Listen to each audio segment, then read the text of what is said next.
Discuss the की implementation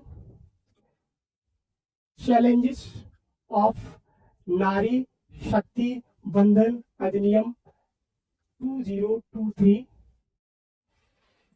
to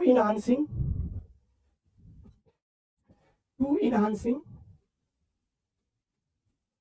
women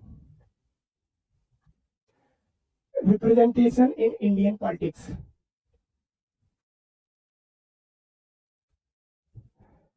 इसको देखो, क्वेश्चन में वर्ड मैंने फ्रेम किया, discuss the key implementation challenge of Nari Shakti Bandhan Adhiniyam है 2023 to enhancing the women reservation in Indian politics. Question का देखो, अगर एग्जामिनर चाहे तो इसी क्वेश्चन को बहुत ज्यादा एनालिटिकल बना देगा। यहाँ पे डिस्कस की जगह वो लिख देगा क्रिटिकली एग्जामिन। अब ये मोर एनालिटिकल क्वेश्चन हो जाता है। फ्रेमिंग एक बार मैं बता देता हूँ इस क्वेश्चन की फ्रेमिंग कैसे करनी है। हमें पहले सिंपली फ्रेमिंग करते हैं कि हमने डिस्कस पूछा है, इसमें देखो कीवर्ड क्या है। कीवर्ड इस क्वेश्चन के, अगर इफ यू आर बिगिनर तो सबसे पहले हमें समझना चाहिए इसके कीवर्ड क्या है। कीवर्ड इसके हैं डिस्कस, चैलेंजेस एंड नारी शक्ति बंधन अधिनियम 20। इंट्रो में अगर हम इसे लिखेंगे तो इंट्रो में सबसे पहले हम क्या लिख सकते हैं, constitutional amendment act which provide 33% reservation of the women. Intro क्योंकि ये करंट का टॉपिक है तो हम इसको कॉन्स्टिट्यूशनल अमेंडमेंट एक्ट से करेंगे। 2 या 3 4 आप जैसे लिख पाते हैं अमेंडमेंट एक्ट से लिखिए, उसमें वर्ड आप कैसे डालते हैं। उसके बाद की चैलेंजेस, क्योंकि इसमें चैलेंजेस पूछा है तो की चैलेंजेस हमने जो डिस्कस किए 4-5, उसके अलावा बहुत सारे चैलेंजेस हो सकते हैं। की चैलेंजेस इसके लिख सकते हैं। उसके बाद हम इसे कंक्लूड कैसे करेंगे। कंक्लूड करने का तरीका ये है, सबसे पहले हमें कीवर्ड देखना है। Keyword is challenge. तो चैलेंज मीन्स कि वो आपसे इसका सॉल्यूशन पूछने की कोशिश कर रहा है कि हमें क्या करना चाहिए। तो कंक्लूजन आपका ऑप्टिमिस्टिक होना चाहिए। अगर आपने पैसिमिस्टिक कंक्लूजन डालने की कोशिश की तो एग्जाम में नंबर काट लेगा। क्यों? क्योंकि उसने पहले ही आपसे कह दिया कि चैलेंजेस है, हमें पता है इसके पास चैलेंज है, तो आपको इसको सॉल्यूशन बताना, इसलिए आपसे क्वेश्चन पूछा है। तो अगर आप सॉल्यूशन किसी को बताएंगे तो थोड़ा कॉन्फिडेंस में बताएंगे, ऑप्टिमिस्टिक होके, क्योंकि पैसिमिस्टिक। हाँ, अगर आपने ये कह दिया कि हाँ ठीक है रिजर्वेशन दे दिया है लेकिन ग्रास रूट लेवल पे कितना इंप्लीमेंटेड हो सकता है वो देखना है, अगर ऐसे करके आपने कहीं पे इसे कंक्लूड कर दिया तो एग्जामिनर आपकी नंबर काट भी सकता है। ऑप्टिमिस्टिक इन द सेंस क्या करना है आपको, कहना है डिस्पाइट दीज चैलेंजेस नारी शक्ति बंधन अधिनियम act have lot of importance regarding the women empowerment, gender participation में, सोशल जस्टिस में काम करेगा। ऐसे करके हम इसको कंक्लूड कर सकते हैं। तो ये हमारा आज का टॉपिक था, हमने इसे पढ़ने की कोशिश की। एक चीज और बता देता हूँ, तो न्यूज़पेपर में बहुत ज्यादा मिलती है जब कहीं रिजर्वेशन आता है। तो अगर कहीं रिजर्वेशन का टॉपिक आता है,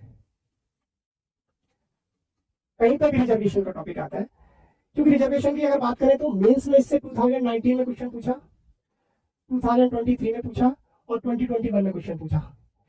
ऑल्दो जो चैलेंजेस इनके वे फॉरवर्ड सेम रहता है, बस इसका थोड़ा सा इंट्रो समय के अनुसार बदल दिया जाता है। क्योंकि कहा जाता है ना कि finality is the language of the politics. Politics permanent नहीं होती है, चेंज होती रहती है। तो रिजर्वेशन का आप अगर न्यूज़पेपर पढ़ते हैं, बहुत सारी मैगजीन है, मैंने देखा कि विजन की मैगजीन में और 1-2 मैगजीन में पाया, वहां पे लिखा होता है ना ट्रिपल टेस्ट फॉर्मूला।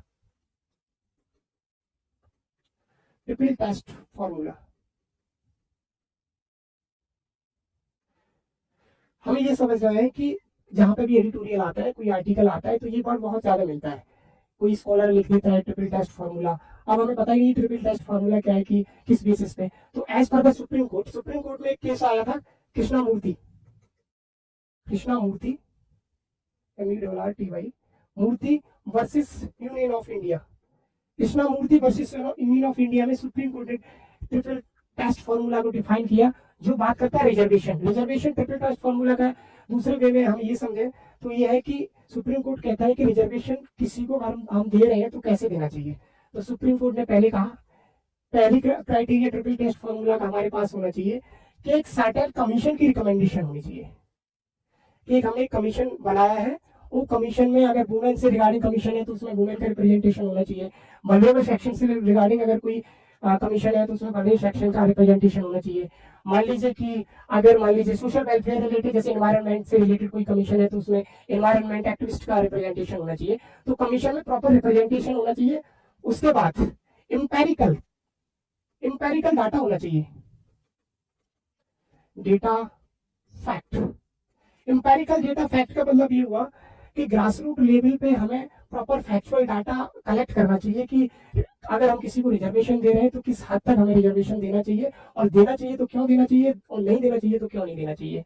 तीसरा, सुप्रीम कोर्ट ने ये कहा कि जो रिजर्वेशन देना चाहिए ट्रिपल टेस्ट फॉर्मूला के अनुसार, that should not enhance the accessed limit of 15%। 50% कि 50% से ज्यादा क्या नाम है अपना रिजर्वेशन नहीं होना चाहिए। वो कैप लिमिट 15% से ज्यादा नहीं होना चाहिए, लेस देन होगा। तीसरा उन्होंने कहा कि प्रपोर्शनेट रिप्रेजेंटेशन ऑफ पॉपुलेशन। मैंने ये बहुत शॉर्ट में पढ़ा है आर्टिकल, इस पे पूरा आपको 2000 वर्ड का 3000 वर्ड का आर्टिकल ट्रिपल टेस्ट फॉर्मूला पे मिलता है। उसमें बहुत सारे केस है। मैंने ये कृष्णामूर्ति का केस वर्सेस ऑफ इंडिया, ये मेन केस था, उसमें डिफाइन किया था। प्रोपोर्शनल रिप्रेजेंटेशन का मतलब कि जिसको हम रिजर्वेशन देने चाहे, मान लीजिए महिलाओं को रिजर्वेशन दे रहे हैं तो महिलाओं को रिजर्वेशन, महिलाओं की पॉपुलेशन कितनी है उसके अनुसार हमें प्रोपोर्शनेट रेशियो में हमें रिजर्वेशन देना चाहिए। अगर हम वल्नरेबल सेक्शन को रिजर्वेशन देने की बात कर रहे हैं तो हमें कितना रिजर्वेशन देना चाहिए। तो सुप्रीम कोर्ट का जो कृष्णामूर्ति केस था उस डिसीजन ने ये बताया कि रिजर्वेशन इन चीजों का बेसिस होना चाहिए।